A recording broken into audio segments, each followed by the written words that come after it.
família, da sua mãe e da sua tia, com muito carinho, com muito amor da tia, delas serem técnicas em contabilidade, e qual a relação, por que tanto, assim, óbvio que amar mãe e tia não é uma coisa anormal, mas pelo contrário, eu também sou super apaixonada, mas assim, senti uma pitadinha ali diferente, me fala. Então, a minha tia, na verdade, ela é irmã da minha mãe, né?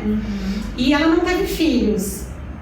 Então, e eu sou filha única da minha mãe, né? Eu sou, então, a minha mãe se separou, eu tinha 3 anos, ela se separou do meu pai e voltou para casa dos meus avós.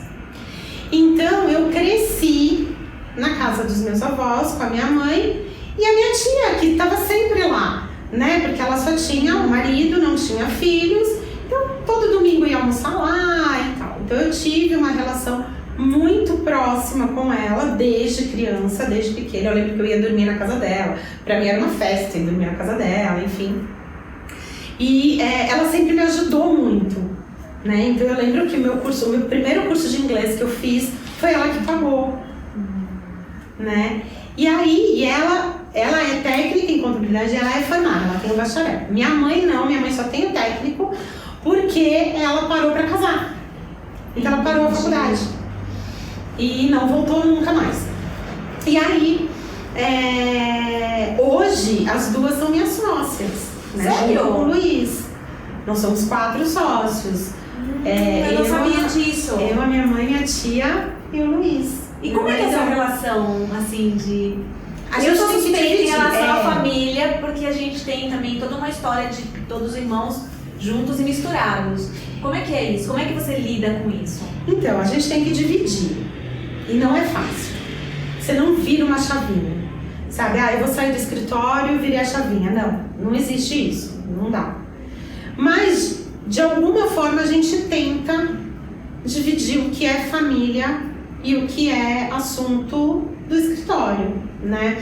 Com a pandemia, a minha mãe e minha tia super se adaptaram ao home office. Elas não voltaram para o escritório. Ai, bonitinhas. Então, elas só trabalham em casa.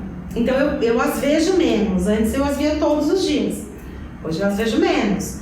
Mas continuo vendo todo dia, porque meus filhos vão pra lá à noite e eu vou lá buscá-los. Então a gente continua vendo.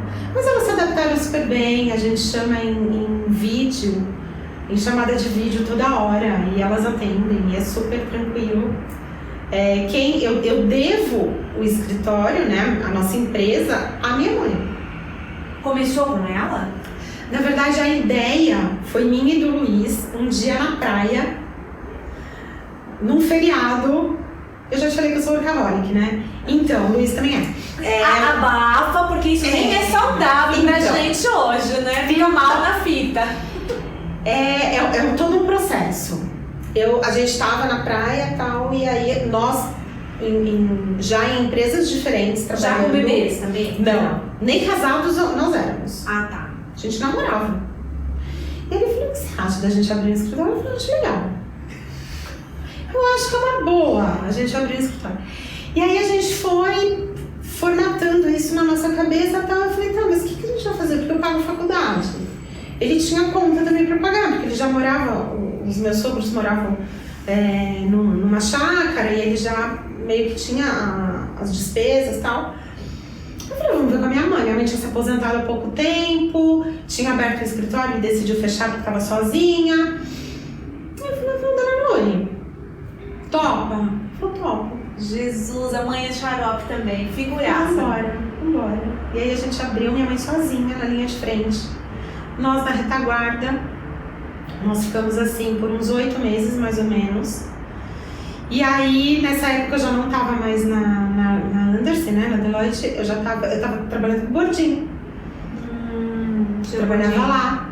E aí eu decidi, eu falei: não, eu vou assumir o escritório. E aí eu pedi demissão e nessa época me convidaram para voltar para Deloitte. Nossa. E aí eu tive essa... Tira do palitinho? Como é que rola? Eu falei: e agora? Porque a Deloitte, ela foi e é até hoje a minha menina dos olhos. Eu amei trabalhar lá. Eu saí por conta que naquela época a auditoria e essa empresa mesmo, a BPO, a gente trabalhava demais, eu ia acabar não conseguindo me formar na faculdade, que era uma coisa que na época era muito importante para mim. E aí eu acabei saindo e tal, e eu balancei. Eu lembro que eu balancei e o Luiz falou, meu, faz o que você se sentir melhor. Se você quiser ir, a gente adia o escritório, não tem problema. Mas o escritório já tava andando. Tava andando. A gente ia ter que pisar no freio, né? Eu falei, não, eu vou. Conversei muito com o cara lá de cima, comigo mesma. E falei, não, eu vou tentar, porque agora é a hora, eu não tenho conta pra pagar. Se você espera um pouco, talvez não chegasse no sucesso que vocês têm hoje. Então, ou seja, é lá de cima, conversa com Deus mesmo, né? Aí eu falei, não, eu vou. Aí eu agradeci muito, recusei o convite, saí do Portinho e assumi a QSM. Que, assim, na época eu lembro que eu tinha muito medo de não ter o que fazer, sabe? Quando você chega no escritório e fala, tá tudo pronto, eu não tenho o que fazer, eu vou ficar aqui. E nunca. Onde ela iria me candidatar? Por isso que eu ia te falar, porque não existe na contabilidade, mesmo que acabe a luz, você tem alguma coisa a fazer. Tem alguma coisa a fazer. Então nunca aconteceu isso, eu sempre foi entrando cliente e a gente ia tocando.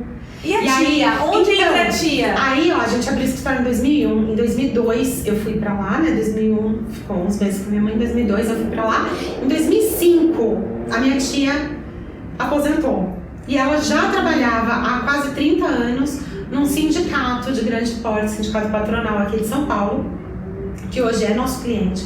Acho que eu posso falar, é o SEDCESP, o sindicato de cargas. Eu tenho muito orgulho deles serem nossos clientes. E aí eles terceirizaram para ela a contabilidade, porque ela já era contadora. Então ela só continuou o processo. E aí ela veio trabalhar com a gente. Como lá ela fazia outras coisas além da contabilidade, eles terceirizaram e ela veio integrar.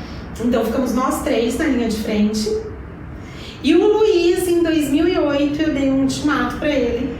Eu falei, olha, você tem até o final do ano pra se decidir se vai ficar com a gente ou vai embora. Exatamente, na época ele tava na KPMG. Também foi uma decisão difícil. Sim. Você tem que trocar o certo pelo certo, mas a longo prazo, né? Exatamente, né? Porque é o certo, é fato. E aí a gente já tava casado, eu casei com ele em 2004. Então nós abrimos o escritório e depois nós casamos. Gente, então, é muita coragem. Nós nos tornamos sócios antes de casar. Entendi.